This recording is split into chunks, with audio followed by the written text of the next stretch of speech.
Hello सांग मैंने आपण समस्त मो चैनल पुणी थर स्वागत जनावि। आज आम न्यू रेसिपी बनैबा तार ना होची मिक्स मैगी सूप। प्रथम आम गोटे पात्र रे तेल ऐड करवा। तेल टिके गरम हो सारा पर से आम बीन्स गाजर और पत्रकोबी कटा ताको ऐड करवा। ताको भल से फ्राए होगा देबा। किछि समय फ्राए हो सारा पर से आम ऐड करवा नॉन वेज पेस्ट, जोड़ा कि नॉन वेज करी माने रांधला बेले पके था सेटा टिके ऐड करवा। आमको माने दुकान रे 10 टंकार मिल जिवो नॉन वेज पेस्टा सेटा टिके ऐड करवा। देखो तो आम टिके ही पकेले पुणी ताको भल से मिक्स करवा।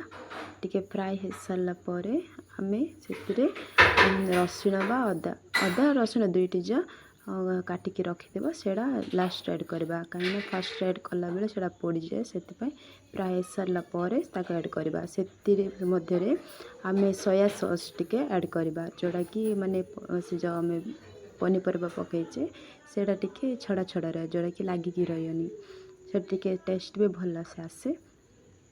से पुणी आम ग्लास टी पानी ऐड करवा, कहीं आम से पास्ता और मैगी ऐड करवा। तो पास्ता को सिझा को टिके समय लगे से आम पास्ता को फास्ट सिझेबा। से सिझिकी टिके समय हो सारा पर से पुणी मैगी पकेबा। मुझे मैगी पकेनी, यदि चाहिए आप पकई पारे। मु अलग वीडियो रे मु मैगी पकई किंतु से वीडियोटा मु पोस्ट करूनी, ऐड कर से सिझीगला पर आम सूप पाई पुणी पानी पकेबा। कहीं मैगी रे सिझिला बेले पानी कमी जाए थे, से आम सूप पाउडरटा गोटे 10 टंका हम सेटा आम ऐड करवा ना सूप करवा। तेणुक पानी आउ टिके पकईकी सूप पाउडरटा पकेबा। आमको स्वाद अनुसार टिके लुण आउ राग गुंड टिके पुणी मसला और मैगी मसला ऐड करवा। एबे देखंतु टिक समय पर फुटीजीव। फुटीगला पर ताकू आम गोटे माने बाउरे नहीं जावा, जोड़ा कि आम से खाइबा।